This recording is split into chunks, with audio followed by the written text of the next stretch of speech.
Se graba la reunión para compartirla después en el grupo de WhatsApp que tenemos para trabajar en la semana. Si alguno se incorporó hoy y quiere sumarse al WhatsApp para en la semana participar y que se comparte información y vincular a la lectura y a los comentarios, me avisa que lo sumamos. Y ahora, como les dije, vamos a hacer el alineamiento. Bueno, vamos a comenzar. A la recta. Aflojamos las tensiones del cuerpo. Cerramos los ojos y enfocamos la atención en el entrecejo.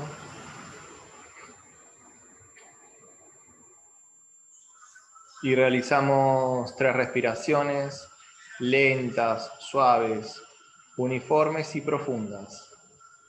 Inspirando y exhalando por nariz.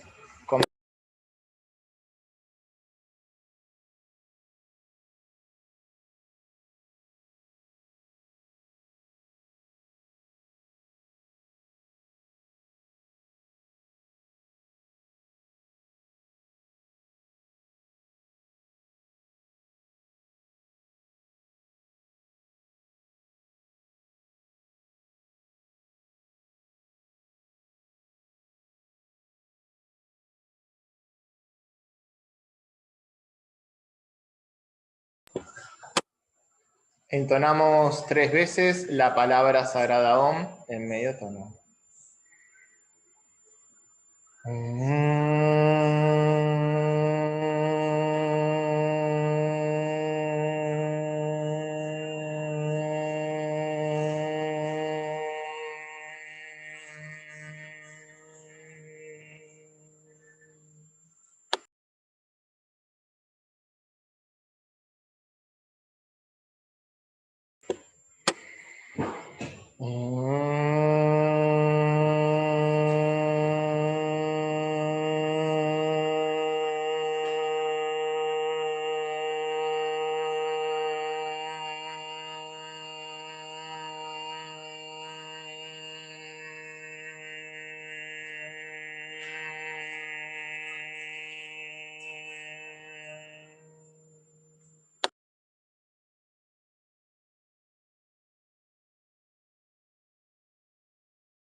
Gurur Brahma, Gurur Vishnu, Gurur Devo Maheshwaraha, Gurur Sakshat Parabrahma, Tasmai Sri Gurave Namaha.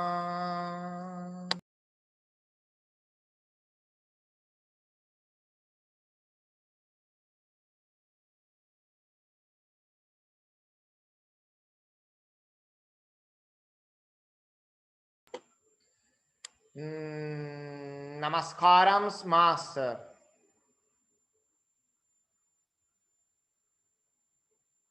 Namaskaram, Master, que.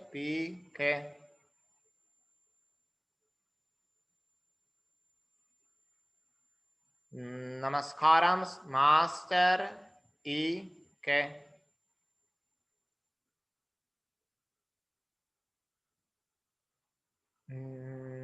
Namaskaram, Master, MN.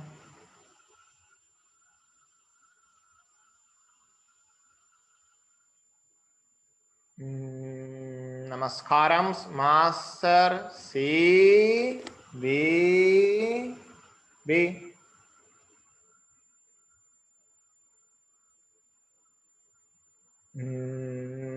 Namaskaram, Master. Sí. B. B.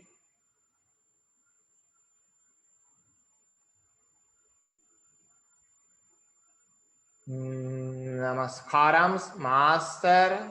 Sí. B. B. To your lotus feet.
Sintiéndonos un canal de la energía divina, juntos y como grupo recitemos la gran invocación.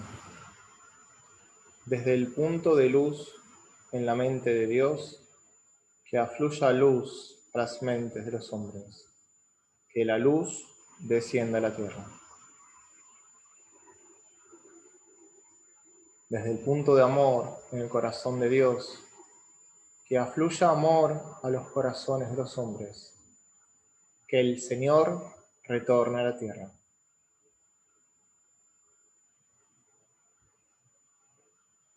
Desde el centro, donde la voluntad de Dios es conocida, que el propósito guíe a las pequeñas voluntades de los hombres, el propósito que los maestros conocen y sirven.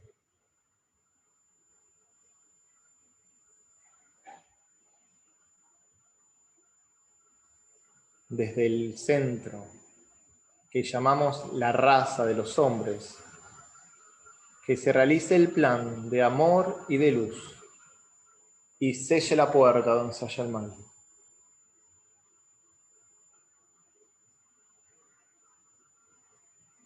Desde el avatar de síntesis que está aquí, que descienda su energía a todos los reinos y eleve a la tierra hasta los reyes de la belleza. Que la luz, el amor y el poder restablezcan el plan en la tierra. Que la luz, el amor y el poder restablezcan el plan en la tierra. Que la luz, el amor y el poder restablezcan el plan en la tierra.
Lentamente, y la respiración suave y profunda, inspirando y exhalando por nariz, retomamos la percepción habitual.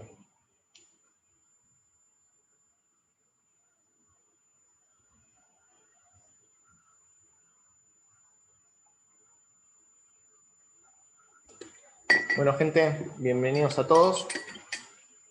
Nuevamente, otro sábado de lectura con comentarios, reflexiones de este libro, La voz del silencio. Estamos en la segunda parte.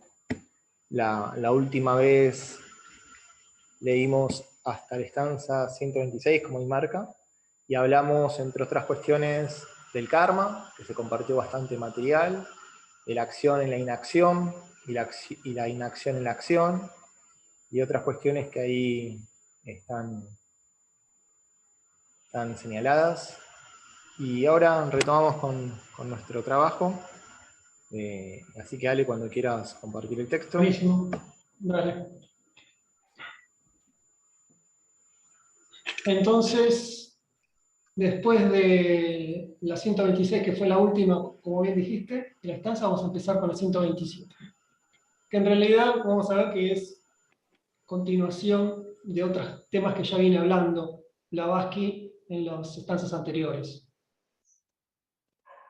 127. El Dharma del ojo es la encarnación de lo externo y lo inexistente. El Dharma del corazón es la encarnación de Bodhi, lo permanente y perdurable. 8 Bodhi, la verdadera sabiduría divina.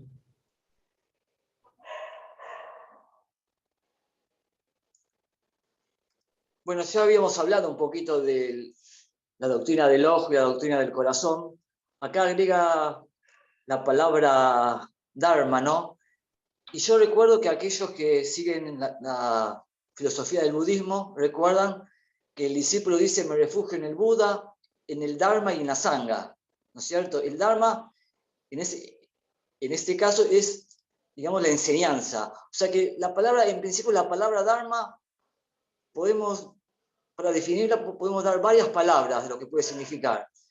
La enseñanza, el objetivo, el deber, el propósito, el camino, el horizonte, ¿no es cierto? Entonces, dice, el Dharma del ojo es la encarnación de lo externo y lo no existente. O sea, ¿cuál es el propósito? ¿A qué nos lleva si seguimos el Dharma del ojo? ¿Cuál es el horizonte del Dharma del ojo? Es seguir continuamente identificado con el yo inferior, ¿no es cierto? Seguir creyendo que somos el cuerpo físico, el cuerpo emocional y el cuerpo mental, que es lo externo a nosotros, y lo no existente es el no ser, de lo que hablamos muchas veces en minúscula, ¿no es cierto? Y yo a la doctrina al Dharma del ojo también lo voy a llamar la doctrina del fuego devorador, y a la doctrina del corazón, o al Dharma del corazón, lo voy a llamar el Dharma del fuego consumidor. ¿Por qué digo fuego devorador? Muchas veces en los libros de esoterismo leemos fuego devorador, fuego consumidor. En este caso, en el Dharma del ojo, que es ¿a qué nos lleva el Dharma del ojo?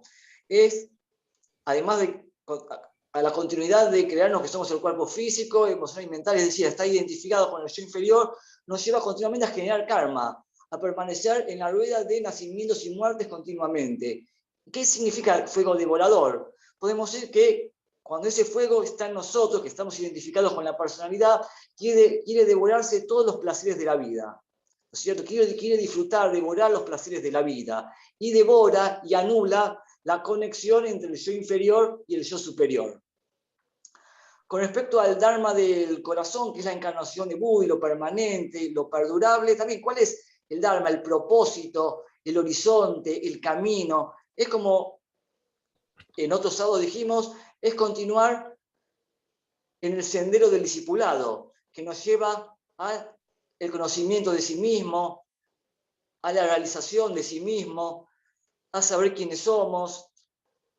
Y yo lo llamo fuego consumidor. ¿Por qué? Porque este fuego que se instala en nosotros consume todo nuestro karma, todo lo que es negativo en nosotros, y nos lleva ¿a qué propósito? Al propósito de liberarnos de todo eso y convertirnos, como dice acá Blavatsky, en un arhat, un maestro de compasión y sabiduría, es decir, la encarnación de la sabiduría, que es lo permanente y lo perdurable, que es el yo superior.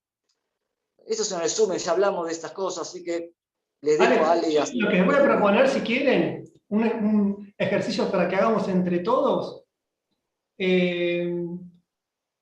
poner en una columna lo que es la doctrina del ojo, y en otra columna lo que es la doctrina del corazón, y la vamos llenando entre todos para también resumir todo lo que se habló antes, ¿no? Podemos poner, por ejemplo, vamos a empezar. No sé si están de acuerdo. Sí, Ale, adelante.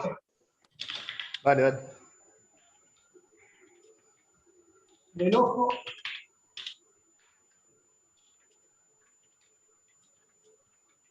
Corazón. Bueno, por ahí empiezo yo, por ahí que lo que distingue más una de la otra, lo básico, por decirlo, esto es conocimiento, sabiduría. Ahí salió con mayúscula, obviamente. Conocimiento salió con mayúscula porque no es como arranca la palabra en la oración, ¿no? Pero en realidad sería con minúscula, ¿no? Sí, me va a arrancar todo con mayúscula, así que pero se entiende. A ver, A ver, otra cosa, intelecto, intuición. Yo pongo rápido algunas y después las vamos llegando. Y díganme si están de acuerdo o no. Mente concreta.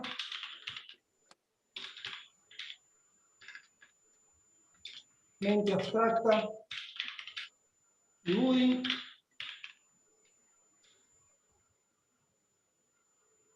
Impermanente, permanente.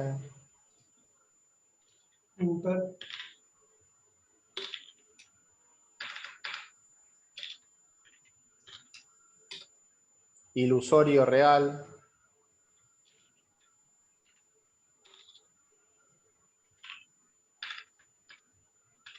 Los fuegos que dijiste vos, Ale, fuego. Devorador y fuego consumidor.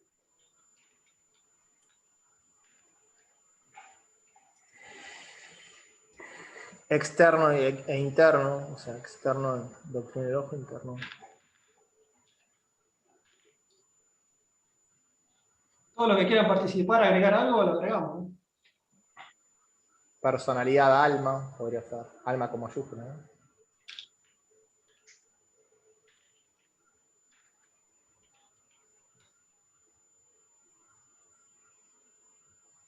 Egoísmo, compasión. Esos por ahí son... No necesariamente... Es como cuando degenera algo, ¿no? El egoísmo. Sí, son como características que la doctrina del ojo suele buscar el beneficio propio, no, Y también no a lo que comprende habla al también otro. del orgullo, ¿no? Sí. Que Y también la lo doctrina del menciona bastante, lo corazón, relaciona con al la doctrina del ojo, el contemplar al orgullo otro. y la humildad con Separatividad y unidad también puede ser. Sí. separatividad y unidad. Incluso la doctrina del ojo puede llevar hacia la mano izquierda o magia negra, y la doctrina del corazón es la mano derecha, la magia blanca, ¿no?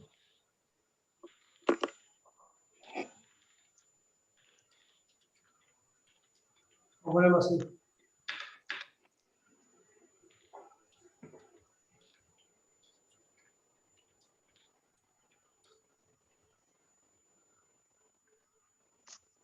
Uno genera karma y el otro se libera del karma.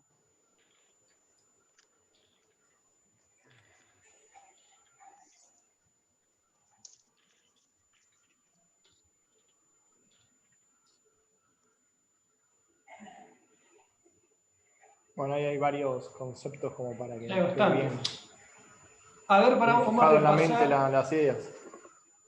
Vamos a repasar en las estancias donde se volvió a hablar de esto. Yo tengo todos los resúmenes que les voy mandando semana a semana, lo tengo tabulado en una tabla. Yo al final de todo, por supuesto, se los mando para que tengan todo completo los resúmenes. Me voy a... No lo tengo bien puesto acá. Pero ya lo había mencionado bastante antes, ¿no? Sobre todo con la soberbia y el orgullo. Bueno, creo que está bastante bien, ¿no? Como que resume todo lo que se vino hablando en este fragmento, el segundo, sobre la doctrina del ojo y la doctrina del corazón. Sí, las dos son enseñanzas, ¿no? Una superflua, si se quiere, basada en Sí, impermanencia, igual y es la otra como que es profunda. necesario, ¿no? El tema es cuando por ejemplo, nosotros lo que estamos haciendo más, sobre todo acá, que en nuestro nivel, si se quiere, estamos con la doctrina del ojo, ¿no? Estamos estudiando más todavía con la mente concreta. O sea, no es que sea algo malo. Malo es cuando se lleva al extremo y no se avanza en otras cosas, en otra etapa, ¿no? Pero es como que siempre se requiere. Nosotros necesitamos desarrollar también la mente concreta, la necesidad de tener una buena mente concreta para poder bajar todo lo que viene de los planos superiores, bajarlo a este plano físico, que para eso estamos. Para tener también un buen cuerpo físico, una buena mente, un buen cerebro físico, para que pueda registrar todos los de los mundos superiores y que el mundo en la tierra se haga el mundo del cielo, ¿no? La voluntad del cielo. Por eso necesitamos una buena mente concreta, porque si no nunca vamos a poder bajar a estos niveles esas enseñanzas o esa sabiduría. El tema es si nos quedamos nada más que con esto, pero es importante ejercitar la mente concreta, el cerebro, es como cuando uno va a hacer se entrena para una competición de atletismo, o sea, también necesitamos entrenar nuestro cuerpo, nuestra mente, nuestro cerebro para avanzar en el sendero, ¿no? Por eso lo ponemos así, pero no es como que no hay que desdeñar nada, ¿no? Esto sí, es lo único acá, ¿no? No hay que caer en esto, tampoco en esto, pero estos son los peligros, cuando nada más uno estudia con la mente concreta y se enorgullece del conocimiento intelectual, etcétera, etcétera, y cae entonces en el orgullo y la separatividad, cuando nada más funciona la cabeza y nada más. Pero hay que resaltar que es importante también el conocimiento y entrenar la mente, ¿no? Así que, bueno chicos, Ale, y seguir, sí. digamos que estamos siguiendo ahora el sendero del ojo, pero con la aspiración, ¿no es cierto?, de introducirnos en algún momento al sendero del corazón. Así es, tenemos que siempre ser conscientes de dónde estamos parados, ¿no? Como decís vos, Ale. Estamos estudiando todavía con la mente concreta en gran medida, estamos sobre todo con la doctrina del ojo todavía. Así que, Ay, pero bueno, me quedó una duda. ¿Por sí. qué fuego devorador, fuego consumidor? A ver, ¿Desde qué Ale. lugar se dice eso? En muchos libros de esoterismo se nombra esos tipos de fuego. Y cuando se Sí. nombra el fuego, cuando se nombra el fuego devorador, es el fuego, digamos, de la personalidad, que está continuamente deseando, ¿no es cierto?, deseando los placeres de la vida. Entonces, como que quiere devorar los placeres de la vida, o devora, de alguna manera, la conexión entre el yo inferior y el yo superior. Y en los libros esotéricos muchas veces también se nombra fuego consumidor, como ese fuego de la voluntad, ya el deseo se va transmutando en voluntad, y esa voluntad como sinónimo de fuego consumidor, porque va consumiendo el karma, ¿no es cierto?, el karma que hemos generado continuamente, y nos va llevando a la liberación de ese karma.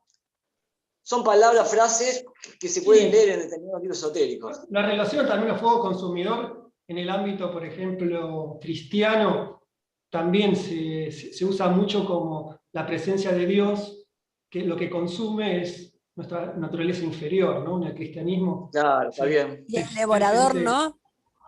Y devorador suena como más que te destruye las virtudes superiores, ¿no? Es como que te devora, es como cuando, que se llama, también, viéndolo desde el punto de vista religioso, es como que el pecado que te devora. O sea, yo lo Así relaciono es. con ese Está. concepto. Mirándolo desde ese lugar, ahora sí, lo entiendo. Así es. O sea, la diferencia está en el hincapié, qué es lo que consume cada fuego, ¿no? Acá nos consume el consumidor se relaciona con que nos consume nuestras falencias, nuestras debilidades, y en el devorador al revés, ¿no? Nos consume nuestras virtudes.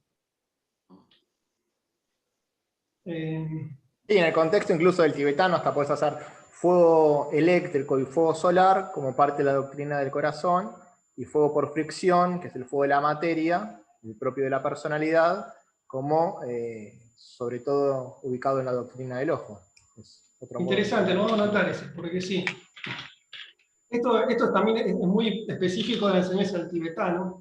Bueno, de otras enseñanzas, pero el tibetano lo profundiza bastante el tema de los fuegos, sobre todo en tratados sobre fuego cósmico, justamente. Y también es muy recomendable para los que están por ahí con más experiencia en el sendero. El Tratado de Fuego Cósmico es una obra. Eso se podría estudiar. O sea, Sí, Y lo que ya hablamos vamos a recién. estudiar. me interesaría ese. Otro que se me ocurrió, otro ese es un paralelismo. libro. Sí. ¿Qué cosa?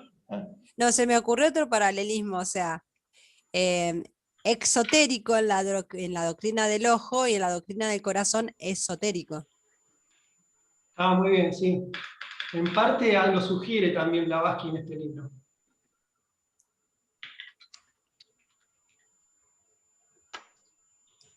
Fuego eléctrico, ¿y cuál era el otro, Seba? Solar. Volar, me El salió. eléctrico tiene que ver con la mónada y el solar tiene que ver con el aspecto conciencia o alma. Y el fuego por fricción, como dije, tiene que ver con los vehículos de la personalidad, ¿no? Con la personalidad. Así es como lo da el tibetano. ¿Y por fricción sería Kundalini o no?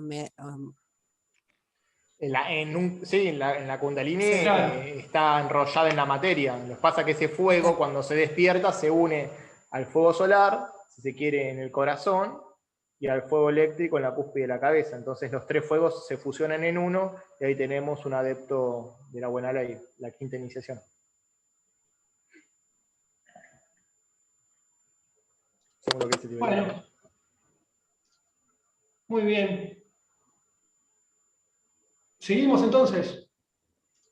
Acá compartieron fuego eléctrico el ojo y magnético el corazón. No sé exactamente en qué contexto, ¿no? Porque lo que comentamos recién, en el contexto del tibetano, el fuego eléctrico se le llama al fuego del espíritu, y el fuego solar se le llama el fuego del alma. Y el fuego por fricción se le llama al fuego de la materia, que puede ser latente o potencial, que está interno o externo, dentro de las células o fuera, el fuego por fricción. Pero bueno, todo depende del contexto donde nos paremos, el nombre que le ponemos, ¿no? Porque en el contexto que comenté, el eléctrico tendría que ver más con la doctrina del corazón, no con... Sí, por eso es importante aclarar los términos con qué entorno de enseñanza los asociamos, ¿no? Que incluso al principio también lo dijimos con las mismas palabras que usa Blavatsky, que muchas veces no le pone el mismo significado que tiene en otras enseñanzas que son afines, pero que por ahí ciertas palabras que son claves no tienen el mismo significado. Por eso es importante siempre aclararlo desde donde uno usa las palabras, ¿no? Tal cual. Y ahí entonces, como cuántos fuegos hay, creo que fue una pregunta. En este contexto, 3 fuegos, ¿no? Fuego de la materia, fuego del alma, fuego del espíritu. Que es todo un solo fuego, vamos a entenderlo, ¿no? Como Padre, Hijo y Espíritu Santo, que es una sola energía que se la puede entender o nos podemos aproximar a esa energía de 3 aspectos principales. Bueno, el fuego por fricción vinculado a la madre, el fuego solar vinculado al Hijo o al Cristo, y el fuego eléctrico asociado al Padre. Cuando dicen Fohat, ¿también se le puede decir a los 3 fuegos? ¿O no? Fohat en realidad es a nivel cósmico, y a mi entender tiene que ver con el fuego creador, o sea, con el tercer fuego, el fuego por fricción, pero a nivel cósmico. Por eso Fohat se encarna en la Kundalini. Y Fohat es el que hace los agujeros en el espacio, es decir, genera los sistemas solares. Y por lo tanto, ese potencial infinito del espacio lo restringe al anillo, no se pase de ese agujero, y entonces está generando el contexto donde la materia va a manifestarse, ¿no? Entonces, yo, por lo que tengo entendido, está más asociado al fuego por fricción a nivel cósmico que con los otros fuegos, pero desde otro punto de vista hasta se podría decir que se fue eléctrico. Así que todo según como nos Claro, aproximamos al estudio. según, no me Pero acuerdo a nivel bien ahora, cósmico pero sería más fuego por fricción, porque es el que permite la manifestación concreta. O sea, concreta aún en los planos sutiles, ¿no? Porque en los planos sutiles, para ese plano sigue siendo, es manifestación. Desde un punto de vista es sutil, pero en su propio plano, por ejemplo, la mente, en su propio plano, los pensamientos son cosas, pero para nosotros son intangibles. Bueno, entonces, Fohat a nivel cósmico estaría asociado con la manifestación. Por más también sutil que ahora sea. me hiciste acordar también que Fohat es el mensajero entre lo inmanifestado y lo manifestado. Por eso Otra te función, digo. ahora me acordé. Sí, hay un montón de definiciones Sí. que le da a Fohat en la doctrina secreta, y también mucho lo trabaja el tibetano entre todos sobre el fuego cósmico. Y de hecho es secretos de iniciación trabajar con esa energía, ¿no? a lo que se nos dice a nosotros son algunas definiciones, ¿no? Muy bien, chicos, entonces seguimos. Dale. 129. La lámpara arde luminosa cuando la mecha y el aceite están limpios. Para limpiarlos hace falta un limpiador. La llama no siente el proceso de limpieza. Las ramas de un árbol son sacudidas por el viento. El tronco queda inmóvil. La acción y la inacción pueden estar en ti. Tu cuerpo agitado, tu mente tranquila, tu alma tan límpida como un lago de una montaña.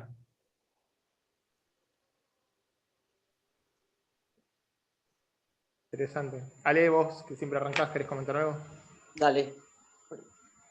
Yo voy acá a dar mi propia decodificación de todo esto, este simbolismo, ¿no es cierto? Pero a veces cuando iba leyendo me venían bajando cosas y a veces varios tipos de interpretación. Por lo tanto, voy a elegir, para no ser muy extenso, una sola interpretación. Las demás se las dejo para ustedes. Dice, la lámpara arde luminosa cuando la mecha y el aceite están limpios. En principio, es la lámpara arde luminosa. ¿Qué es la lámpara para mí? Es el alma encarnada. El alma encarnada está formada por yo superior y el yo inferior. Arde luminosa cuando la mecha y el aceite están limpios. A ver, yo tomo, en este caso, arde luminosa. ¿Qué es lo que es luminoso en nosotros? Bueno, en el yo inferior, visto clarividentemente, lo que es luminoso es el aura. Y en el yo superior, visto clarividentemente, es el cuerpo causal. Entonces, cuando la mecha y el aceite están limpios, es decir, esta lámpara, esta alma encarnada, brilla en su aura, brilla en su cuerpo causal, cuando la mecha para mí es lo más denso, ¿no es cierto? Que es la personalidad, vehículo físico, emocional y mental inferior, y el aceite. El aceite es lo más sutil, sería el yo superior. Entonces, el alma encarnada, arde luminosa, brilla en su aura, brilla en su cuerpo causal, cuando los vehículos inferiores y el vehículo superior, que es el cuerpo causal, están limpios, ¿no es cierto? Ahora, para limpiarlos, es decir, que en este caso ya no están tan limpios, tienen ciertas impurezas, para limpiarlos hace falta un limpiador. Antes de quiero aclarar algo, es importante, porque uno puede pensar en sí, bueno, los vehículos inferiores hay que purificarlos, pero los vehículos superiores, purificarlos, digamos, como vehículo superior tenemos el cuerpo causal, que sé que purificarlo porque contiene las semillas kármicas, pero muchos piensan que tenemos desarrollados los cuerpos superiores. No, clarividentemente se sabe que los cuerpos superiores, el cuerpo mental superior, el cuerpo búdico y el cuerpo álmico, los tenemos en forma de simiente, de semilla, hay que desarrollarlos. Clarividentemente se nos dice que se ven en forma de nebulosa. ¿Vieron cómo aparece primero una galaxia en forma de nebulosa y después se van condensando las estrellas, los planetas, los satélites? Bueno, antes que el discípulo desarrolle estos vehículos, se ven así. Existen esos vehículos como semilla en forma nebulosa, hay que desarrollarlos. En este caso, cuando están limpios, cuando están desarrollados, el cuerpo causal se va liberando de las semillas causales, ¿no? Las semillas kármicas. Para limpiarlos, dice, hace falta un limpiador. ¿Qué para mí en este caso el limpiador? Y en este caso es Saturno, el karma, el sufrimiento. ¿No es cierto? También uno puede decir que el limpiador son las energías del plano búdico que van bajando, pero yo lo voy a tomar en esta decodificación, para mí es el karma. ¿Por qué? Es el sufrimiento, porque los grandes maestros, si leemos las biografías de muchos grandes maestros, nos vamos a dar cuenta que ellos han dicho que gracias a los peores sufrimientos de la vida, a los sinsabores, a las desgracias, a las penas, a las humillaciones que han recibido, han logrado desarrollar todo su potencial interior, habiendo logrado las expansiones de conciencia y las iniciaciones. Ellos dicen como que gracias siempre a encontrar ese tipo de enemigos, ¿no es cierto? Ellos llaman esos sufrimientos como los enemigos que realmente son amigos de verdad, porque gracias a esos, gracias a poder vivenciarlos, experimentarlos, han logrado extraer todo ese potencial interior. Entonces, para mí, entonces dice, para limpiarlo hace falta un limpiador. Para mí, entonces, es el karma, el sufrimiento. La llama, dice, no siente el proceso de limpieza. Es decir, cuando uno está conectado, identificado con el alma, no siente ese proceso de limpieza, porque la limpieza se efectúa realmente en los vehículos inferiores. Yo recuerdo, que lo he dicho en unos sábados anteriores, que cuando en un momento Yogananda es un ejemplo muy denso, muy claro, pero me parece que tiene esa semilla para que podamos entender. Va caminando Yogananda y se le cae un ladrillo, dice, en el pie, y se rompe el pie, se quiebra el hueso del pie. Y él le cuenta a sus discípulos que cuando él le pasó eso, cuando él estaba en conciencia ordinaria, el dolor era insoportable y no podía caminar. Entonces, ¿qué hacía él? Dice, bueno, entonces yo me centraba en el entrecejo, ¿no es cierto? Estaba identificado por el alma y ya no sentía más el dolor, podía caminar normalmente. Este ejemplo nos sirve justamente para una manera de entender que cuando uno está identificado con el yo superior, por más que uno esté pasando por estos procesos de la vida, de agitación, ¿no es cierto?, de sufrimiento, el alma realmente se mantiene ecuánime y puede seguir avanzando y sufriendo realmente, y ese sufrimiento es el gran sacrificio que hace el alma. Acá también dice, las ramas de un árbol son sacudidas por el viento, el tronco queda inmóvil. Acá con respecto, discúlpenme que sea un poco extenso, pero después les dejo hablar a ustedes. Perfecto, vale, adelante. Acá las ramas de un árbol son sacudidas por el viento, el tronco queda inmóvil. Con respecto al árbol, hay dos tipos de visiones en el esoterismo. Por ejemplo, en la Cábala es al revés. En la Cábala, por ejemplo, que tenemos que las raíces, el tronco y las ramas son la personalidad. Las hojas, las flores y los frutos es el alma. Acá, en esta interpretación, es lo contrario, porque él dice que cuando las ramas de un árbol son sacudidas por el viento, y el tronco queda inmóvil. El tronco justamente lo toma como el yo superior, que queda inmóvil, que no se siente realmente sacudido. Yo tenía la imagen esa, Ale, al revés, digamos que las raíces están en el cielo y donde surge todo, y en las manifestaciones donde están más las ramificaciones, la diversificación que sucede en este mundo manifestado, ¿no? más material. Sí, yo opino como vos, Ale, en este contexto es como vos decís, para mí. Y luego dice, la acción y la inacción pueden estar en ti, tu cuerpo agitado, tu mente tranquila, tu alma tan límpida como un lago de una montaña.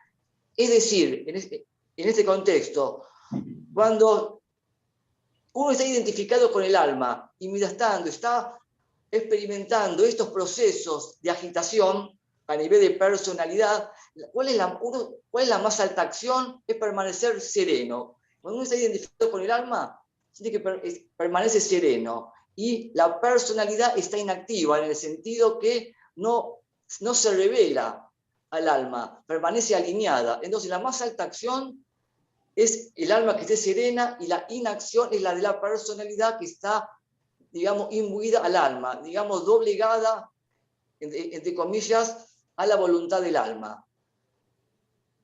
Esa es la interpretación que yo he logrado algo captar de estas frases de Blavatsky.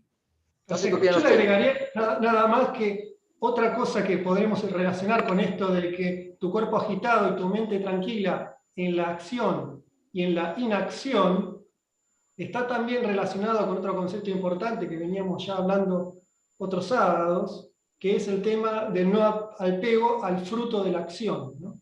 Cuando uno no tiene apego al fruto de la acción, un concepto básico que incluso está muy tratado en el Bhagavad Gita, es cuando uno logra ese estado de tranquilidad, ¿no? Porque uno hace la acción con la mejor manera posible, con la mente puesta, digamos, si uno quiere decir la frase, en la voluntad de Dios, pero después no se preocupa en recoger o disfrutar de los frutos de esa acción. Entonces, internamente, uno queda, como dice acá, con el alma límpida como un lago de montaña y la mente tranquila, ¿no? Pero es cuando a uno se ejercitó en este tema de no apego a los frutos de la acción. Sí, yo querría compartir una pequeña reflexión y después ver si alguien quiere hacer una consulta o también quiere hacer un comentario. Vi que alguien escribió algo, a ver si también lo podemos contestar. ¿La moda no es perfecta? ¿Qué pregunta? Pero bueno, déjame primero a ver si con lo que planteo tal vez le sirve y si no, bueno, vamos a algo más específico. Lo que dice Ale, muchas cosas comparto y ahora no como para negar, sino para ampliar, ¿no? Porque como bien dijo, cada sentencia tiene muchos niveles de análisis, de aproximación y no son opuestos, sino que son todos complementarios. Se nos dice que en la manifestación el fuego es un ritual del fuego y como todo ritual del fuego hay subproductos, ¿no? Dióxido de carbono, el polvillo, o sea, las cenizas, el humo y demás. Entonces, esos subproductos son los que, si no son limpiados, si no los corremos, los que terminan ahogando al fuego.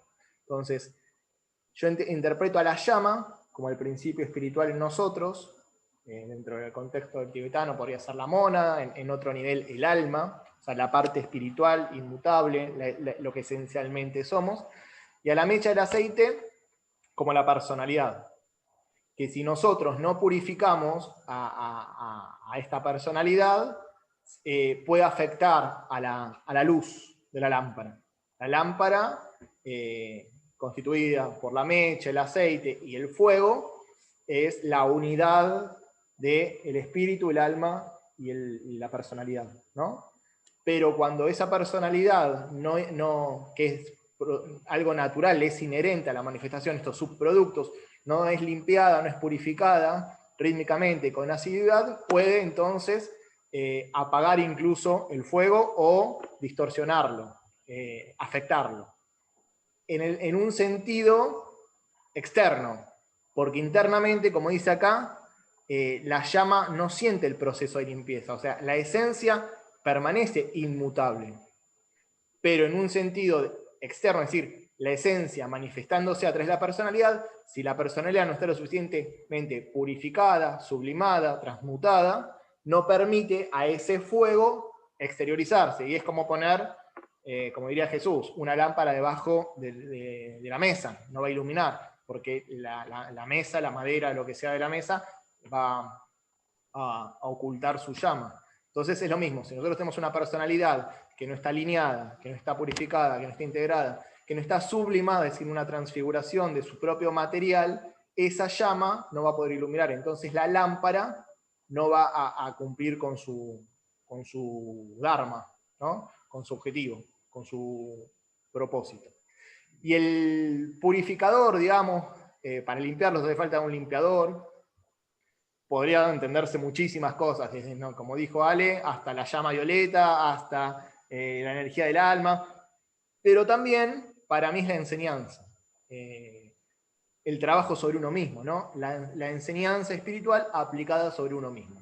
Me parece que ese es el que yo entiendo capaz que el purificador que más claro nos tenemos a mano, ¿no? Esta enseñanza que nosotros a la cual nos empezamos a acercar, la empezamos a incorporar y el trabajo fehaciente es la aplicación de esa enseñanza en la vida diaria, que eso implicaría la purificación, la sublimación, la transmutación de la personalidad y la construcción, como también comentamos, del puente de conciencia. Después, como también dijo Ale, esta parte me parece literal, ¿no? Como lo que él dijo, que las ramas tienen que ver con lo impermanente, están vinculadas al cambio, donde las hojas surgen, caen según los ciclos, pero hay algo que lo sostiene, que le da vida a esas ramas, o incluso a esos frutos que surgen de las ramas, que es la raíz, que es el tronco, que es lo esencial, lo que no muda. Y los dos ejemplos que dieron de un árbol, según la aproximación, me parecen muy válidos. En este caso, las raíces están en los planos superiores porque son la causa de los planos inferiores. Y eso es lo que es permanente en relación a los tres mundos que serían impermanentes o cambiantes, ¿no? Todo tiene comienzo, tiene fin, pero tiene las cosas que ocurren en los tres mundos tienen sus raíces en lo sutil, en lo que no cambia, en lo que es con respecto a los tres mundos permanentes. Otra visión, como bien dijo Ale, las flores, los frutos son como las virtudes que se cosecharon y se dan a los demás. Entonces ahí se toma el ejemplo del árbol desde otro punto de vista. Pero en este caso, reitero, las ramas para mí son la manifestación más densa, la diversificación y la unidad del tronco da cuenta de lo inmóvil, de lo eterno, de la síntesis, de lo permanente. Primer punto, eso. Entonces la mónada sería aquello que es inmutable, que es la causa de la manifestación, o Atma, también se lo puede entender, que es Atma, Blavatsky dice a nivel esotérico, no se lo interpreta como un principio, sino como la emanación del logos y manifiesto, que es aquello que es la divinidad misma. Dice que Atma es igual a Brahma, a Brahman, es decir, a lo absoluto. La esencia nuestra es lo absoluto, entonces es lo inmutable, lo que no se ve afectado por el tiempo, lo que no tiene comienzo no tiene fin, por lo tanto no hay que limpiarlo porque es la divinidad en su esencia más pura. Lo que hay que trabajar en tiempo y espacio, en la relatividad de la manifestación, como dije, es la personalidad. Y para eso, ¿qué hacemos? ¿Con qué limpiamos? Con las enseñanzas, la aplicación de las enseñanzas a nuestra vida en la cotidianidad, ¿no? El día a día. Es el primer fragmento. El segundo fragmento, mucho sobre la acción y la inacción, no sé si tuvieron la oportunidad, pero si no, me parece que está bueno el texto que compartí ayer, en donde tiene que ver, como bien dijo el otro Ale, con el no apego al fruto de la acción, ¿no? Porque si estamos apegados al fruto de la acción, hay un condicionamiento y hay una postergación del presente por el futuro. O sea, el futuro toma más relevancia que el presente y lo único que existe es el presente. Hay un condicionamiento de nuestra creatividad al resultado, lo cual no significa que uno no tenga que planear y en función de los resultados ajustar la acción. Pero si nosotros solamente dependemos del fruto, estamos restringidos a esa respuesta. Y como dice Krishna, nosotros tenemos derecho a la actividad, no a su fruto. El fruto tiene que ver con el karma, y el karma es mucho más complejo que nuestra mente lineal, ¿no? Tiene que ver con todas las causas y efectos desde el comienzo de los tiempos que se van interrelacionando y que deviene lo que tiene que venir. Por eso en esa aceptación, para que haya aceptación no puede haber apego al fruto de la acción. Y además, cuando se cumple... Podría poner un ejemplo que siempre se pone en estos casos, por ejemplo el ejemplo de Cristo, ¿no? Que predicó 3 años y que fue crucificado y que no vio el fruto de su acción. O sea, cuando fue crucificado tenía a lo sumo 100, 150 seguidores. Y después, con los pasos de los siglos, se cuentan en millones los seguidores de Cristo, de las enseñanzas y el impacto espiritual que tuvo. Pero inicialmente, generalmente muchas veces se cuenta que los grandes seres no ven los frutos de sus acciones. O sea, no viven para ver en toda su magnitud el beneficio que hacen a la humanidad. Y sin embargo, ejecutan de manera implacable la tarea que tienen que hacer en este mundo. Tal cual. Bueno, y otra arista, si se quiere, a esta complejidad que reitero, si pueden leer el texto que se compartió ayer, me parece que es bastante completo, es que si nosotros conseguimos el objetivo, ¿no?, de nuestra acción y el resultado es el querido, hay un placer, ¿no?, un cumplimiento del deseo, pero es efímero, porque eso como es impermanente, se pierde. O sea, va a cambiar. Y aparte ya después no nos va a satisfacer como en un comienzo. Y si no lo conseguimos, nos damos cuenta, sufrimos. Entonces, a corto plazo o a largo plazo, esa modalidad de inteligencia lleva a la desdicha.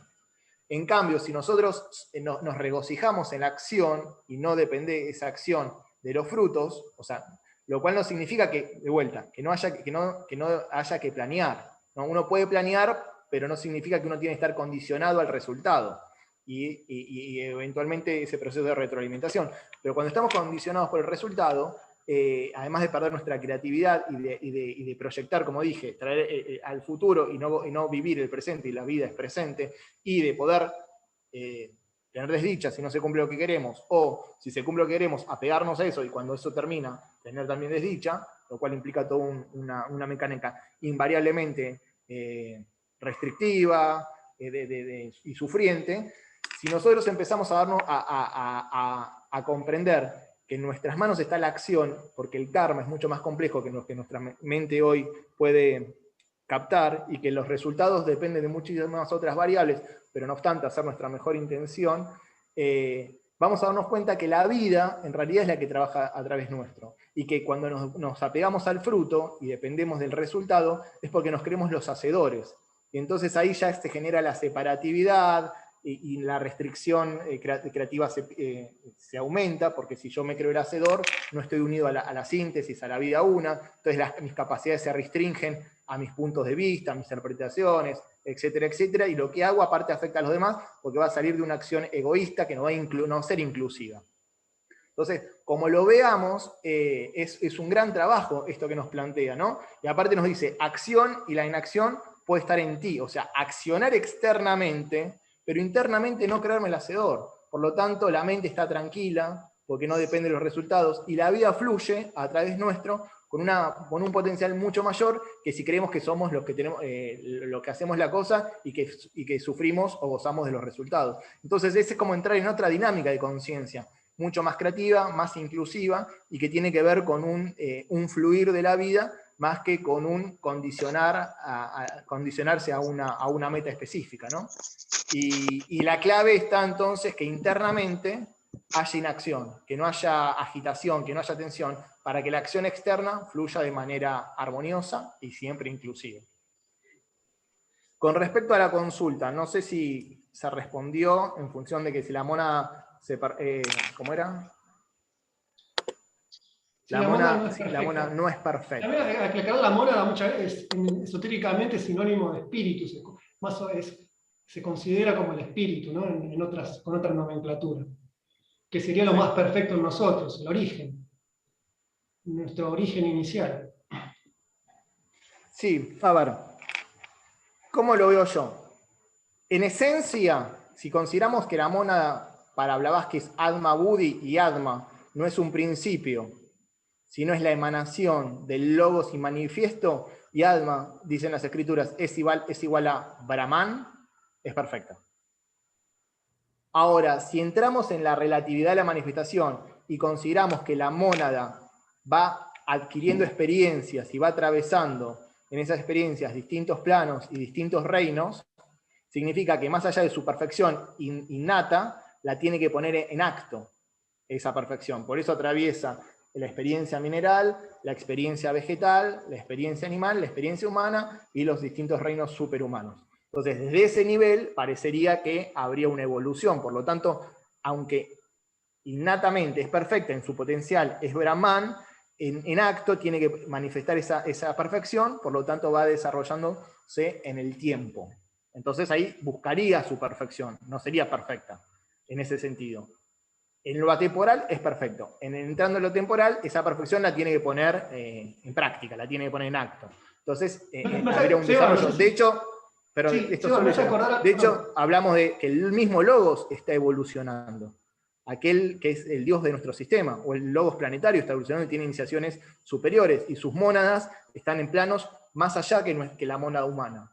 Por lo tanto, según el contexto en el que nos acerquemos, podemos decir que esa perfección es innata, siempre está en lo atemporal, y que se va manifestando, y cuando se va manifestando en distintas escalas, se va actualizando esa perfección a través de los distintos reinos. Sí, Ale. No, que me hizo acordar a la frase que en ciertos ámbitos es muy conocida y repetida, que dice, venimos de la perfección y vamos hacia la perfección. Sí, el Purnamadam. Da mucho para reflexionar esa frase. Sí, hay un mantra, Purnamadam, Purnamidam, que es esto es perfecto, aquello es perfecto, de esto perfecto, de aquello perfecto vino esto, así que la perfección permanece. Eso es entendiéndolo como el Advaita Vedanta, lo que dije en su aspecto más esencial. Ahora, entrando en la manifestación y en la relatividad de la manifestación, como hay ciclos y la mónada va evolucionando a través de los distintos reinos, se podría decir que esa perfección la tiene que poner en acto, y en su proceso de evolución es como lo va poniendo en acto. No sé si quedó claro. A ver qué hay acá. La mónada es perfecta, aclarado y ampliado. Perfecto. Bueno, quedó perfecto. Listo. Bueno, chicos, Si alguien más seguimos quiere hacer un entonces. comentario o lo que sea. Y si Sí, no, Seba, seguimos. podemos agregar ahí, me parece a mí que puede ser compatible sobre el tema de la parábola del niño pródigo. Tal ¿No? Que cual. por algo, la moneda es perfecta, pero por algo tiene que despedirse de ese reino celestial, ¿no es cierto? Y experimentar todo el proceso de involución y evolución. Tal cual. Es como una unidad inconsciente, en donde estaba con el Padre, deviene a la manifestación, es decir, por ese proceso de involución y evolución, para volver al Padre en la unidad consciente. Siempre está la unidad, pero una es inconsciente, si se quiere, entre comillas, y la otra consciente. Y para eso estuvo el proceso, el aparente proceso de evolución, porque en realidad nunca dejó de ser lo que es. Por eso a veces se habla de aparente proceso de evolución. Así es. Bueno, continuamos entonces. Dale. 131.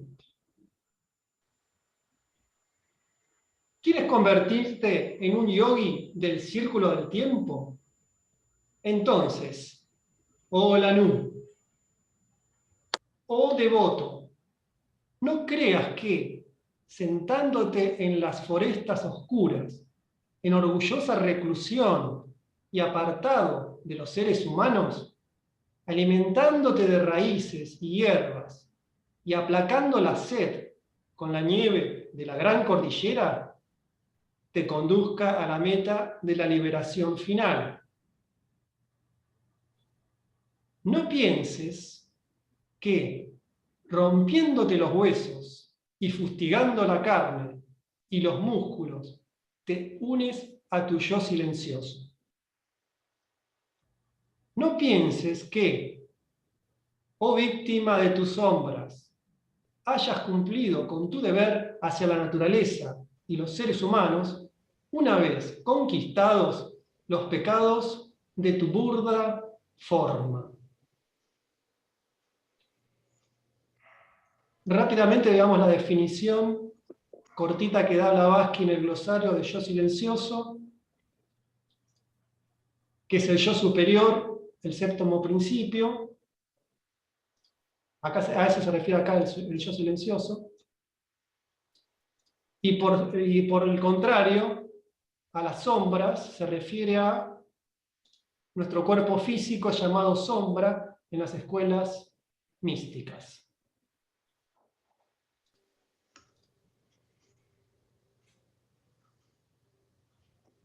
Muy bien.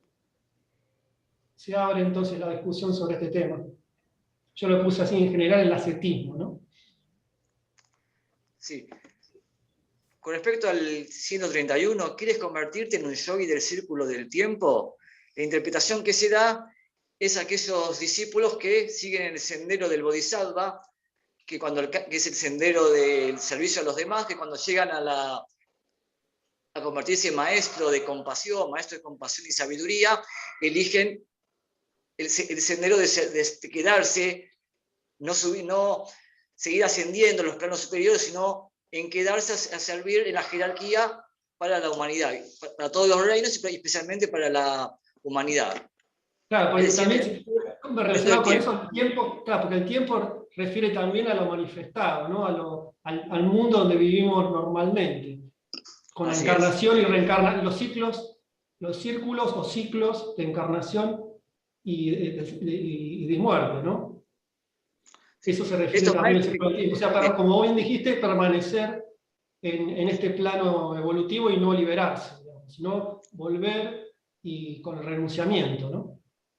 Estos maestros que conocemos de la jerarquía, el Cristo, Maestro Moria, Kutumi, el tibetano, son aquellos maestros que han elegido ser un yogi del círculo del tiempo, ¿no? Porque ellos podrían haber elegido otro tipo de senderos. En iniciación humana y solar se dice que cuando uno llega a la sexta iniciación puede elegir entre 7 tipos de senderos que están abiertos ante ellos. Bueno, estos maestros que acabo de nombrar eligieron este servicio de quedarse para servirnos a nosotros, ¿no es cierto? Bueno, luego en las sentencias que vienen, mi interpretación es que aquellos que se retiran, ¿no es cierto? aquellos que se van como asceta, alejados de la vida cotidiana, de la vida de las grandes ciudades, por ejemplo, logra un determinado nivel. Por ejemplo, uno cuando se aleja, se va, por ejemplo, a una cueva, a un templo, ¿no es cierto? O a un ashram, uno puede lograr determinado nivel de purificación. Uno puede lograr un determinado dominio de sí mismo. Inclusive vemos a los hatha yogis, vemos a los fakires, ¿no es cierto?, que logran realmente procesos de autodominio del cuerpo físico que son realmente admirables. Pero en el sendero del discipulado, en el sendero de la iniciación, no basta con solo la purificación, no basta con solo el autodominio de sí mismo, que se alcanzan hasta un determinado nivel. En el sendero del discipulado que estamos leyendo, además de purificarnos, además de lograr un autodominio, necesitamos desarrollar cualidades, necesitamos servir hacia los demás. Recuerden siempre esa trinidad que hablamos continuamente, que es servicio, estudio y meditación.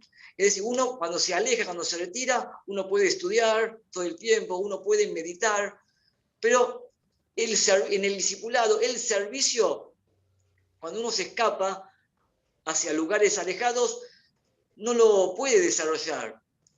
Inclusive eso hace que no crezcan en uno, no florezcan determinadas virtudes, determinadas cualidades, puedan educir de sí mismos determinadas herramientas, poderes, que solamente son factibles desarrollarlos en el medio de la vida cotidiana, que ya lo hablamos la semana anterior. Y eso es muy importante para recalcar. Por ello yo creo que le está diciendo, o devoto, dice, no creas que retirándote, que estando todo el día meditando, todo el día estudiando, vas a lograr la liberación, porque esto no es así. Yo voy a dar el ejemplo de cuando uno muchas veces está en las ciudades, atareado, ¿no? Y dice, me voy a vivir, me logré comprar una casita en Capilla del Monte, ¿no es cierto?, en Córdoba, y me voy a ir a vivir ahí. ¿Cuál es mi interpretación de este ejemplo común? Si irse a vivir a Capilla del Monte es un mensaje, que uno percibe un mensaje del alma en sí mismo, es válido.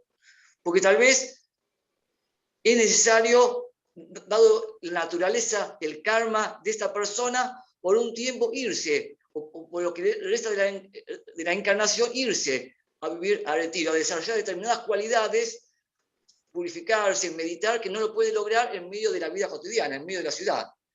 Ahora, si eso no es propio de la voz interior y uno lo hace para escaparse de los problemas, de las responsabilidades que uno tiene kármicas de la vida cotidiana y se va a Capilla del Monte, eso es lo que es inadecuado. ¿No es cierto? Porque uno va a lograr ahí la inercia que no le va a permitir desarrollar, como dije antes, las virtudes necesarias para continuar y avanzar en el sendero del discipulado. Entonces, cuando uno oye la voz del alma y te dice, bueno, es el momento de retirarte, de irte, ya sea por un tiempo determinado o por lo que resta de la encarnación, es válido. Ahora, cuando uno se va para escapar de los problemas de la vida cotidiana, para escapar de sus responsabilidades kármicas, eso es incorrecto en el sendero del discipulado. Ahora, les dejo a ustedes, muchachos. Muy bien, Alex. Con respecto... Sí, dale, Seba. No, Dale, Seba. Andamos. No, con respecto a lo último que dijo, lo comparto completamente y es lo que hablábamos, ¿no? Que en realidad no es escapándote de tus responsabilidades cómo vas a evolucionar y que creer que la espiritualidad la encontramos es únicamente una montaña, es no entender que Dios está en todas partes y que en donde el karma nos ubicó es donde nos corresponde trabajar. Así que, y además, si uno se escapa, entre comillas digo se escapa, se lleva todo su continente psíquico, por lo tanto, tarde o temprano no hay mucha salvación en ningún lado si psíquicamente estamos enfermos. Entonces, y la experiencia, la posibilidad de aprendizaje que nos trae el vínculo, es el modo de que tiene la vida para educarnos. Así que no es alejándose, sino cumpliendo con los deberes y responsabilidades que se va a progresar. Y eventualmente sí puede ser que por un tiempo, para una introspección, para un contacto interno, pero siempre después volver, como hacían los maestros, ya sea en la alegoría de la caverna o en la vida de Jesús, iba a la montaña, o sea, a lo alto, a sí mismo, se puede entender, sintonizar en sí mismo, o se apartaba para cargarse y después va a venir a dar su enseñanza y su radiación al mundo, o la alegoría de la caverna, que se libera para después de conocer la verdad, ingresar a la caverna y liberar a sus compañeros todavía atados por la ignorancia, y esa es la doctrina del corazón. Así que evidentemente si intentamos seguir la doctrina del corazón, no podemos escaparnos ni del karma, porque eventualmente aunque nos queramos escapar no vamos a poder, ni es la posibilidad ni el modo de poder contribuir con el plan y evolucionar efectivamente. Así que eso ya lo hablamos el otro día, más que eso no quería decir. Sí, compartí alguna cosita vinculada al círculo del tiempo, y una de las cosas que se dice, que los nagas, los adoradores de la serpiente, y la serpiente es un símbolo del tiempo, y de los ciclos del tiempo, igual que los nazarenos son aquellos que conocen al tiempo. Y conocer el tiempo es conocer a Dios. Dios en la manifestación es tiempo. Tiempo con mayúsculas, y acá está con mayúsculas. Entonces aquellos que conocen y se alinean al tiempo son aquellos que están alineados a Dios, a Ishvara, Dios en la manifestación, o Saguna Brahma. Y el Kala Chakra, Tantra, tiene que ver con esto. Y esta es una de las enseñanzas que da Shambhala, que es el centro más alto de nuestro planeta. Y para eso también está la herramienta de la astrología, ¿no?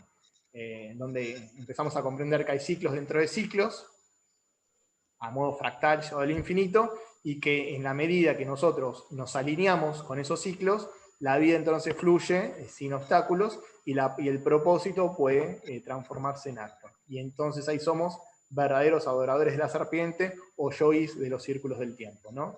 Un Raja Yogi, un ser que se ha realizado a sí mismo, porque la aparente ilusión de la separatividad se trasciende, y la vida encuentra en él un instrumento armonioso por el cual manifestarse, y por eso está ajustado a los ciclos. Los maestros, al conocer el plan, están ajustados a los ciclos, al tiempo. Entonces son adoradores de la serpiente, son nagas o nazarenos, como dije antes. Así que bueno, era para aclarar eso. No sé si alguien justo cuando iba a hablar iba a comentar algo y yo te interrumpí. No sé, además de vos, alguien más iba a decir algo. No, yo lo que quería decir, que hoy cuando escuchaba al maestro Kumar, que habló, o se me fue, no me acuerdo de una parte, ¿por qué dijo eso? Como un yogi que solamente se alimentaba del aire, y que solamente respirando y con el Soham era como que vivía, pero no que vivía así, que no se alimentaba. Pero no me acuerdo a qué hacía referencia a eso. ¿Ustedes no se acuerdan? ¿Ustedes escuchó a alguien de ustedes escuchó la conferencia esa de hoy? Yo hoy no pude estar, pero el Soham significa la pulsación, ¿no? Sí, ya Entonces, sé, cuando uno pero está en contacto con la pulsación, no necesita otro medio de sustento, porque la pulsación es la base de todo sustento, ¿no?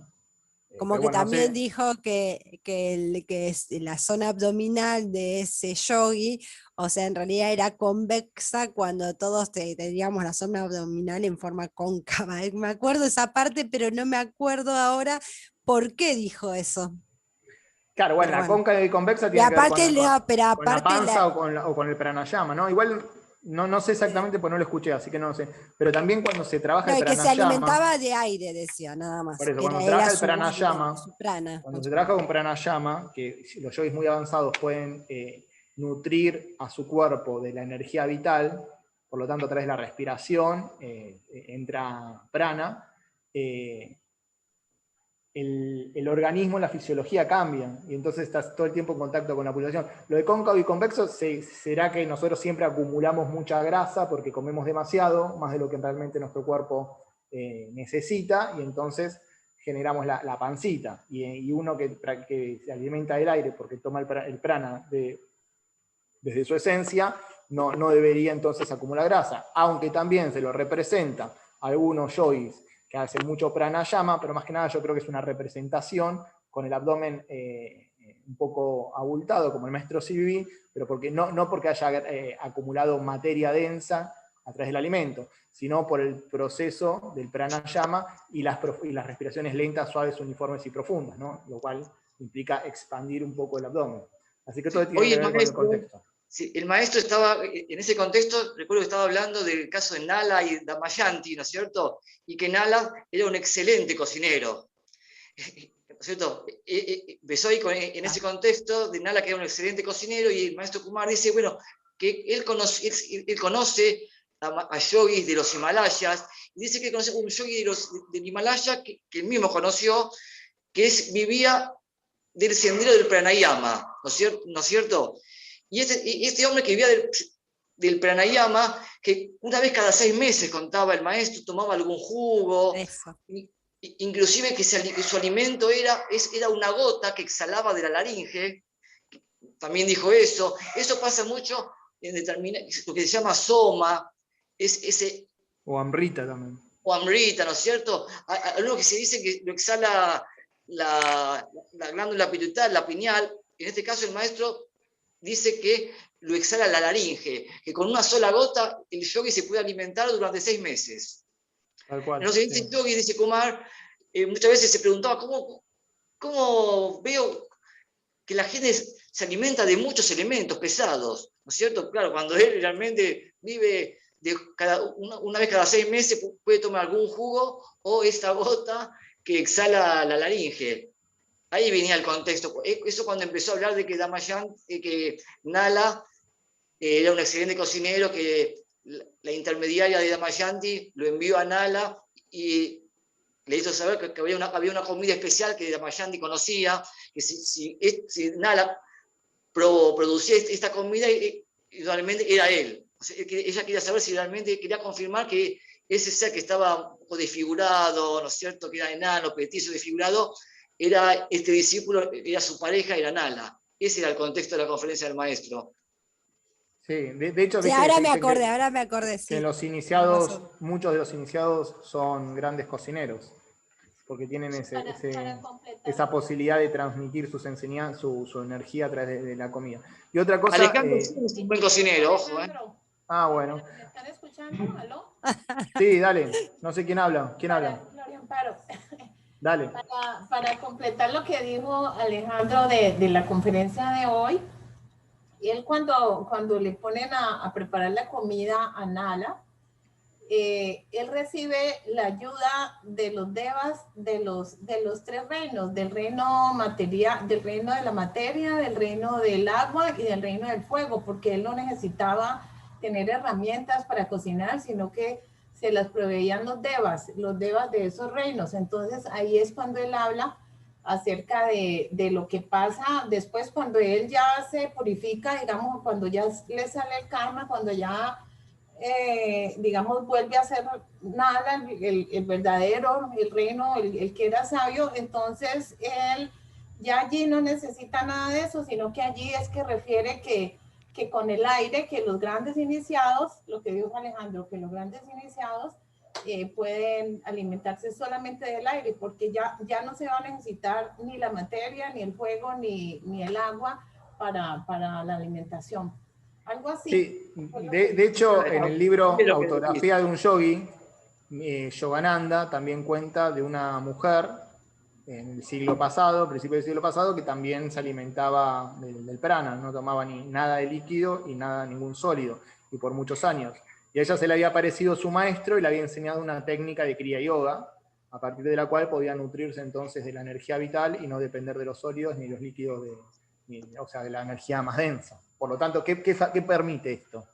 Que sus cuerpos sean más sutiles, que haya una reconfiguración de sus vehículos, por lo tanto, y que el alma entonces no encuentre obstáculos para su expresión o manifestación física.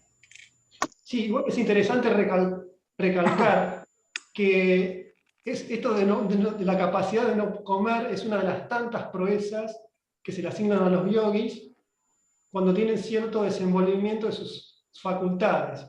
Igual hay que recalcar que esto no necesariamente implica un avance espiritual significativo. Muchas veces eso no es así, que está justamente relacionado con lo que acabamos de leer, ¿no? que dice, no por todas estas proezas que uno puede hacer, uno realmente puede considerarse, como acá dice, que se hayan unido al yo silencioso. O sea, en otras palabras, uno realmente esté avanzado en el sendero, no por poder ser capaz de hacer esas proezas, uno realmente significa que haya avanzado. No, de hecho, lo que comentás, Ale, es muy claro, está muy bien, porque viste que hay una línea de los faquires que hacen distintas mortificaciones, incluso a través de esas mortificaciones desarrollan algunos poderes y facultades, creyendo que, y se quedan en eso, y incluso esos poderes y facultades le limitan su proceso evolutivo, y los confunden, y los hacen caer en el glamour y en la ilusión, y pierden su sendero, hasta pueden a desviarse tanto que caer en la mano izquierda. Yo, cuando fui a la India, tuve la posibilidad de participar en la Kumbh Mela y ver a algunos de esos faquires que capaz están parados sobre una pierna años, o con el brazo estirado tantos años, y el brazo lo tenía muerto. El brazo era un hueso cristalizado, ¿no? No tenía la articulación, se había deformado, y lo tenía muerto, y lo que hizo entonces ese flagelo del cuerpo es pura ignorancia y es lo contrario al yoga. Por eso está muy bien lo que aclarás, porque desarrollar poderes y cualidades que encima son de nivel inferior, aunque para nosotros nos sorprendan, no tiene que ver con el avance espiritual, necesariamente. Y el flagelar al cuerpo, creyendo, como a veces en el cristianismo de la Edad Media, que es fuente de pecado, o como algunos faquires de la India, lo único que hacen es condicionar su templo, enfermarlo y generar un karma negativo para su próxima encarnación, en donde van a tener cuerpos enfermos. Entonces no es por ahí el camino del yoga, y hay que tener mucho cuidado para no caer en los encantos, sobre todo desarrollar poder. ¿Por qué se cae en esto? Porque muchas de las cosas que se nos advierten cuando uno emprende el sendero del yoga es no buscar los poderes, o no buscar los siddhis, que también hablamos, justamente hablaba al principio del libro, ¿no? Se nos dice que esos van a venir naturalmente si lo necesitamos, e incluso pueden no venir. O sea, no es el fin de uno mismo, del sendero, desarrollar esos poderes. Sí, a veces se nos otorgan para poder emprender determinada tarea concreta que tenemos que realizar, pero para ese objetivo, no para ningún otro objetivo. Tal cual. Y el mal entendimiento de esto justamente es lo que ha provocado el tema de los, por ejemplo, como bien lo mencionaste Seba recién, los autoflagelantes en la Edad Media. Eso viene de la concepción religiosa de que la carne es pecado, que viene desde Adán, o incluso en el Oriente, ¿no? Que la materia es mala, el espíritu bueno, entonces hay que mortificar a la materia, mortificar al cuerpo, e intentar desarrollar esas cualidades trabajando desde lo externo. Pero lo que se nos enseña a nosotros, que esas cualidades, muy bien, naturalmente, cuando uno va progresando internamente y sin que uno las tenga que trabajar de manera externa, ¿no? De manera natural van surgiendo, y realmente no nos tenemos que preocupar por conseguir ese tipo de poderes o de facultades, ¿no? No, aparte puede ser un obstáculo. De hecho, quien lo quiere revisar, nosotros cuando vimos A los pies del maestro, que fue el libro que trabajamos antes que este, hay un apartado donde trata el tema, ¿no? Que está bueno para quien tenga alguna duda que lo busque, porque tiene que ver con esto que destacamos, que los poderes no van a venir cuando el maestro considere que deben venir para servir a los demás, y no cuando por una cuestión de orgullo o que te pueda generar algún glamour o espejismo, y en vez de ayudarte a progresar, al contrario, te retrasen y encadenen. Así que es un puntito a considerar. Es decir, el tercer principio de la sociedad teosófica hay que trabajarlo, por eso son los principios de una escuela esotérica fundada por la jerarquía, pero teniendo los otros dos como base. El tercer principio es el desarrollo de las potencias del ser humano, las capacidades latentes, pero que tiene como base construir un núcleo fraternidad universal, sin distinción de clero, etcétera, etcétera, el estudio de todas las religiones y ciencias comparadas, lo cual amplía nuestro espectro, nos hace incluyentes, nos hace serviciales, nos hacen desarrollar distintas buenas virtudes para que en todo caso el potencial que tiene el ser humano de manifestar esa, entre comillas, magia, se haga con la base de la compasión, la doctrina del corazón, y entonces no haya peligros ni de entorpecer nuestro trabajo, ni de generar problemas en la sociedad, ¿no? Porque a veces no solo nos entorpecemos nosotros y retrasamos por muchas encarnaciones, generando un karma muy condicionante, sino que además hacemos un mal al medio que nos rodea. Así que mejor no desarrollar nada, sino es para servir a los demás de una mejor forma. Muy bien, Seba, estamos en horario. No sé si quieren Sí, decir lo algo que más para cerrar. Fue lo que te iba a decir.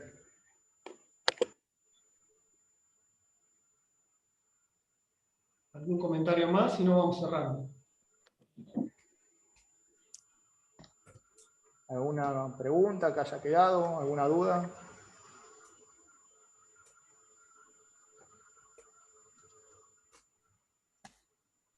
Bueno, Ale, hacemos el cierre entonces. Vamos. Y ahora viene el partido de Argentina. Argentina, Para Ahí los que estamos les con el gusta el astral, con el fútbol, astral azul, ¿eh? que todos miran el partido. obvio, la gente evolucionada mira el partido e hincha por Argentina. Perdón, esa Eso también gente, está en las paréntesis. escrituras. Yo no sé si el partido era a las 7, ¿qué iba a pasar? ¿No? Yo no quiero pensar. ¿Qué hacía si era las 7 de la tarde? Y se suspendía, ¿qué íbamos a hacer? No. Eva haría una excepción en ese caso, lo iba a suspender. Yo no quise decir nada, pero menos mal, yo cuando Pero vi bueno. las 9 dije, uy, menos mal. Lo acomodaron a propósito los maestros para que tengamos la reunión y después vayamos a ver el triunfo de Argentina, si Dios quiere. Bueno, hacemos el cierre, ¿les parece? Bueno, voy a apagar esto. Bueno, gente, espalda recta.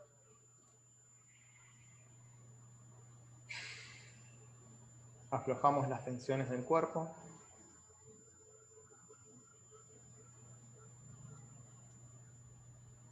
Enfocamos la atención en el entrecejo.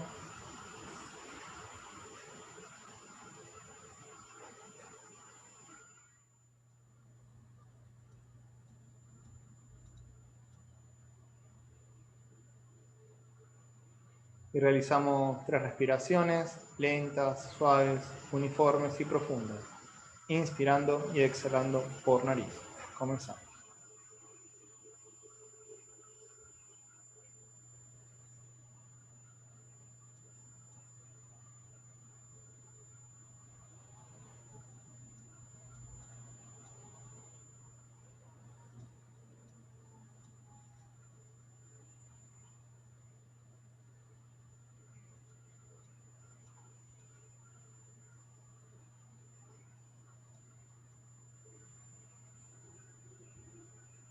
Entonamos 3 veces la palabra sagrada Om.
Loka samasta sukino bhavantu.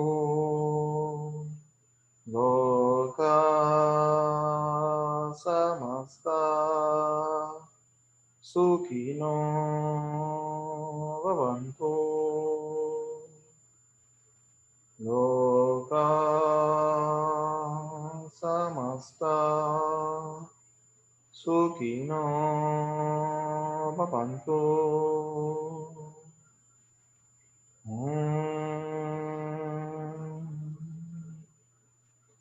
Shanti, shanti, shanti.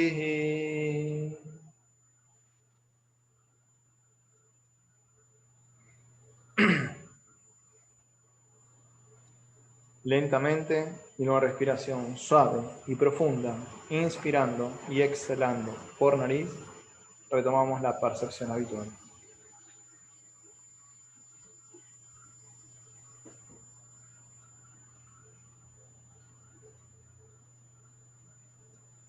Namaste, muchas gracias, gracias a todos, gracias por la participación. Como siempre, seguimos en contacto vía el grupo de WhatsApp, compartiendo material vinculado a la lectura y a los comentarios. Y nada, sigamos trabajando juntos. Gracias, Alex, gracias a todos, bendiciones. Muy bien. Chicos. Buenas Igualmente, Buenas noches. noches. Recién estaba silenciada, les decía que mil gracias, no compartí mucho porque el convaleciente estoy media groggy, pero estoy acá de celeste y blanco acompañándolos para que podamos Muy bien. Con los Una colores de alegría, Silvia, Argentina. verte. Gracias. De a poquito pero estoy presente. Después tengo algunas preguntas que fui anotando, pero más adelante. Gracias. Sí, por si no todo. las podés hacer en el grupo, si no, si querés, en el En WhatsApp y podemos ir viéndolo en la semana. Ah, bueno, genial, porque la Buenísimo. verdad estoy muy groggy. Bueno, Dale. gracias. Me alegro que estés mejor. Saludos a Chao. todos, gente. Bendiciones.